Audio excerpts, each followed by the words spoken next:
This is going to be a film study on Marlon Humphrey and his play in weeks 1 and 2 against the Jets and the Dolphins. Of course, I think it's very telling and important to remember that the Dolphins really destroyed us in the pass game once Marlon went out. Now, they had some drives while he was still in the game. Their second drive of the game, they looked unstoppable.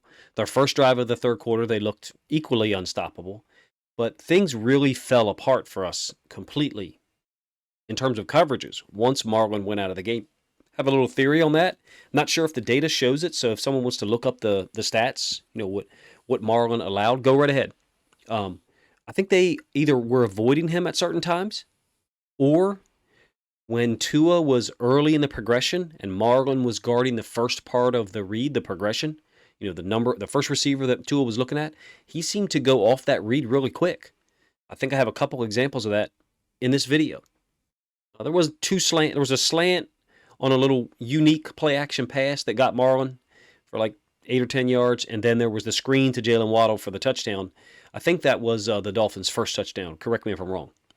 So I think it's also worth mentioning that I feel like we're a little unfair with how we judge or evaluate Marlon Humphrey. We're expecting like big plays, tackles that force fumbles, fumble recoveries, interceptions, and on some level, those things can be kind of streaky. Now, there's also another possible explanation as to why we're not seeing as many of them. Maybe he's not as explosive as he used to be.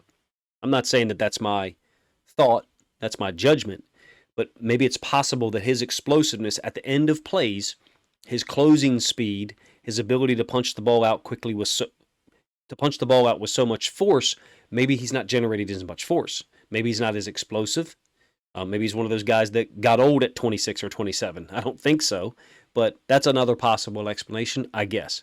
So what I thought we would do before we look at the film from 2022, and it is considerable, even though it's only two games, is look at some old film and compare how he was playing and some of the things he did. So I think I've got 5 plays. This is late in the fourth quarter, about 10 minutes left. 2020, we're up 20-0. You can see that we're playing off coverage. And we're letting the ball be called in front of us. Makes sense, right? We got a big lead. And then Marlon just creates some magic, forces a fumble that Queen recovers and takes it to the house. These things, I guess you could call them random in some cases, but they happen so often with Marlon Humphrey that I don't know how you could continue to call them random. Pittsburgh, 2020, down here in the slot. You're going to get a little out route. Looks like man. Again, Marlon magic. We don't turn the ball over. We don't get the ball. It goes out of bounds. But some of these things that happen, there's enough of them that happen. It's like and some guys are like this. The last yard and a half, their close on people is uniquely explosive. And I think his accuracy almost reminds me of like a boxer who's tremendously accurate with a counterpunch. He's able to hurt people with shots that don't typically hurt people. He's off screen a little bit to the right. You see the catch is clean. There's some separation. And then just reaches in there with the right hand and punches it out. Are we going to see these things again? I don't know. I don't know. It would be great if we do. One of the things I've noticed about him, and this still stands in 2022, excellent in zone coverage. I really like him in zone coverage on the inside. I think it gives us some stability in there where maybe we don't have as much, whether it's Queen, Bynes, whoever. We've used a lot of guys in there. And now, by the way, just so you know, Humphrey is off screen to our left, to the defense's left. It's L.J. Fort's fumble recovery for a touchdown at Houston 2020, I believe. Ball is complete, and the close and the violence of the punch, the accuracy, and he knows it. And L.J. Fort finishes it off. One of my favorite Ravens players, underrated guy, L.J. Fort. Loved his contribution to the Ravens. And then some unique stuff happens at times. Late in that game in Seattle, 2019, I believe, you can see Earl Thomas on the field. You're going to get a completion down here to the bottom side. DK Metcalf, I think, just fumbles the ball. It was a rainy day there, and you can see that Marlon stepped out of bounds, but he recognizes he's got to reestablish himself in bounds before picking the ball up, taking it back to the house. Beautiful stuff. We need some of this, right? We need some of this year. With our explosive offense, if we get some of these plays, I don't know, 3 of them, it could be the difference between winning 10 games and winning 12 games. Defensive touchdowns, even just turnovers that give the ball to the offense, close to the other team's end zone. Final one, Marlon's up top. We're going to get a zone blitz. Calais Campbell's going to drop out and nearly make an amazing interception for a guy who's 6'8" or 6'9". I think he's 6'8". And then the ball just tips to Marlon, who's playing what looks like zone with the leverage he has. See him get outside leverage, and we're just kind of enveloping with the corners, outside leverage back to the sideline. Calais Campbell tips it. Marlon gets the pick. So if you're judging, if you're looking for those plays, you're not going to find them in this film. You're not, because he hasn't made them. He's got one fumble recovery, right? But some of these are opportunistic things, and just I think he's excellent in zone. Don't get me wrong. I think he's a really good man corner. At times, there's guys, the smaller receivers, that might give him trouble. There's a couple of particular concepts we've had trouble with specifically in the last couple of years, but in zone, I think he's spectacular. So he's up top here, and I think this is a great play. You're going to get an out by 2, a vertical by 1. Now it's 3rd and 6. Okay, we're playing our little funnel coverage. So you get a vertical by 1, out by 2. And I think this is Chuck. Chuck is going to be on the inside leverage here, which is what he's supposed to. We're trying to funnel it to the safety. And Marlon, watch the break on this. He's able to see the receiver, but look at his helmet. He's looking right at Tua. As soon as the ball is thrown, he breaks. Great recognition, fantastic awareness, just a super smart player. It's 3rd and 6. The Dolphins convert. Sometimes you got to give credit to them. All right, so this is a weird play to put on here as a highlight film study thing because it's a penalty on him. I just love how physical he is. I love how physical he is in zone. You saw, I think, one play from 2020 where he's in the slot here, the Houston play where he forces the fumble. He's lined up in the same place pretty much, a hash protector in some ways, in between the hash and the top of the numbers. And yeah, it's illegal contact downfield. It is. I just love the physical tone that he sets. Does the same thing up here with the tight end. This is, by the way, the 59-yard catch to Jalen Waddle on the little out and up. But watch what Marlon does to the tight end up top. If you can keep your eyes away from Jalen Waddle for a moment, I'll try to bring the film back a little bit for you. Once he realizes that the quarterback's looking away, then he determines he's going to go ahead and jam. Look at Marlon's technique. He's got his back to the sideline, looking in here. He doesn't have any respect for this guy because it's a tight end. Now I'm going to compare this, okay? Jalen Waddle, he's got the fullback down here. I believe that's the fullback, number 30, looking right in at the quarterback, right? Jalen Waddle gets a vertical, man turns. Now, this is not his fault. This is not his fault, this ball being completed. But when you've got a running back, someone that athletically, you're just a way better athlete, period.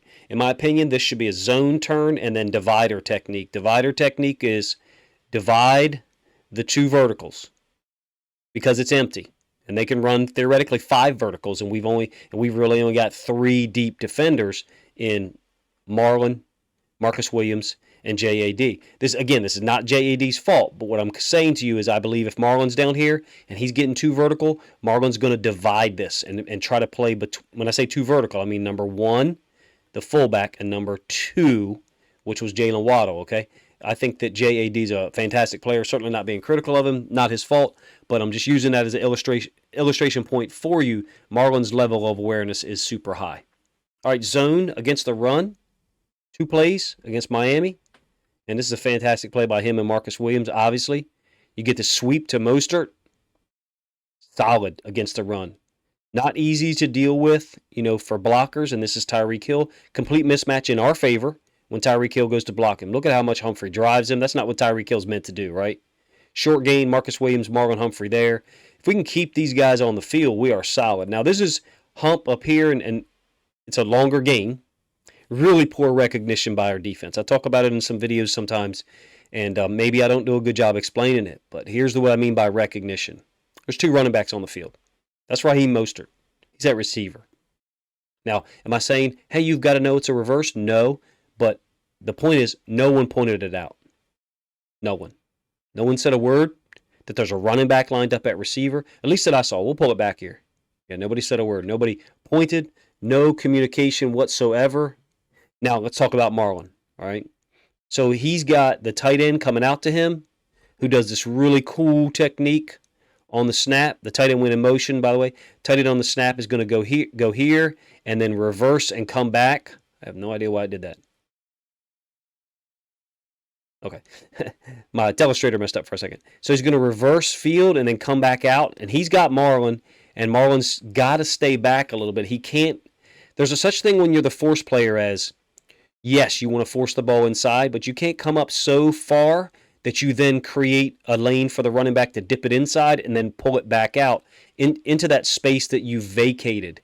Is he playing this a little soft, like back off the line? Yeah, he's fighting a tight end and then makes the tackle. It is a longer game. I think it's a larger issue for us that we're not recognizing there's a second running back in the game and he's lined up at receiver than it is Marlon playing that maybe 2 or 3 yards off. All right, man stuff now. And watch Tua. Watch Tua. Here's Marlon up here. I don't even know who this receiver is. Tua is now looking over there. Marlon's got him locked up. Tua goes off the read. Justin Houston's there. That's how coverage and rush works, right? Obviously, they left Justin Houston blocked off the snap. All right, so here, this is a really unique play by Miami where they're like faking the toss to one side and then bringing it back to the slant against the grain of where the flow of the play is. And it kind of acts like an RPO, to be honest with you. They get Harrison moving in the direction of the toss fake. You can see that Tua has turned his back. And now the cool thing about this is, he's left-handed, so he can plant off his foot and then throw this slant. Marlon's just a little slower in reacting to this for whatever reason. Not sure if he's looking in the backfield. It doesn't look like he is to me. It looks like for a second there, he's just hanging out for an instant and then decides to react on the football. I think he could play that better. It ends up being a 10 or 12-yard completion. I forget that receiver's name, to be honest with you. And then this one's difficult. It's difficult to assign blame to Marlon. It's a screen. And Miami is, incredibly smart and well-designed.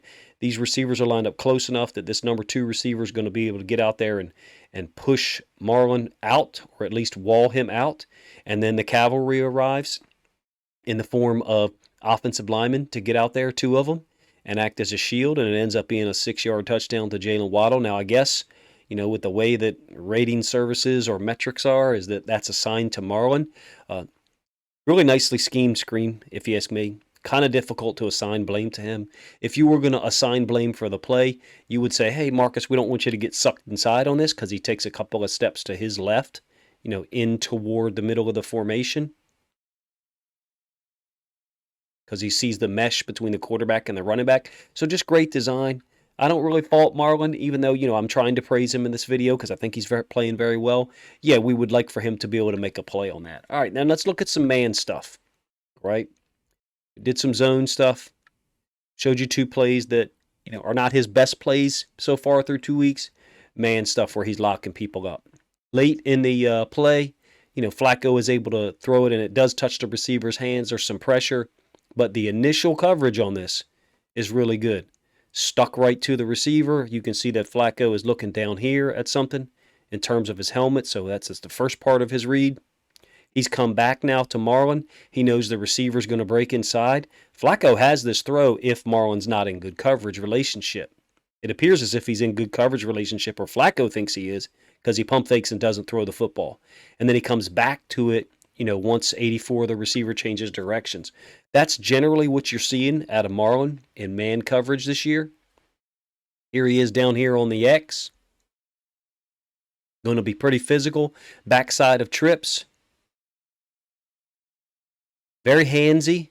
I got no problem with it. It is a 3rd down, and I offer to you that they were avoiding Marlon like the plague on a lot of these 3rd downs against Miami. I mean, they're picking on us in the middle of the field. It's Gesicki. It's 11 personnel, and Queen is reading the quarterback, and Tua fits this thing just on this side of Queen. It's a really nice anticipation throw.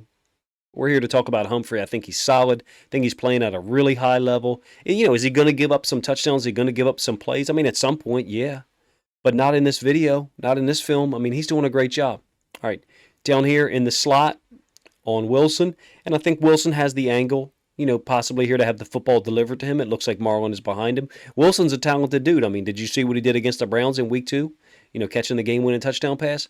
So it doesn't surprise me. I think Marlon's still able to keep up with these guys. It looks like to me there's a little bit of a false step there because he thinks Wilson He thinks Wilson's going to bring this out, and then Wilson brings it back across, which gives him enough of separation to be able to start to gain, even more. Wilson's a smart guy. He'll only get better. I'd like to see Marlon, have the chance to cover him on the outside to see what that matchup looked like. Marlon in motion, or with the motion man, excuse me. A little bit of off man now. He gets turned around on this one, obviously. This ball clearly could have been caught.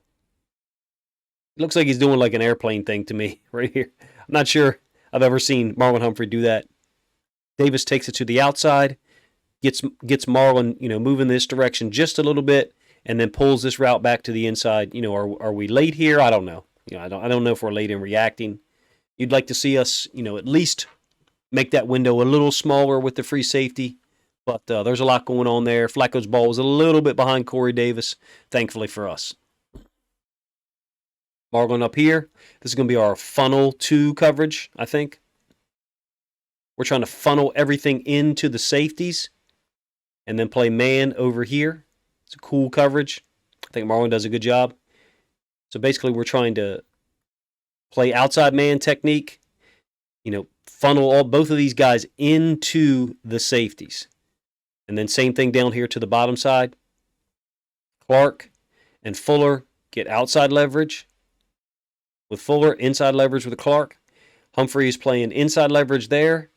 This guy's running a different route than the guy down bottom is, at least.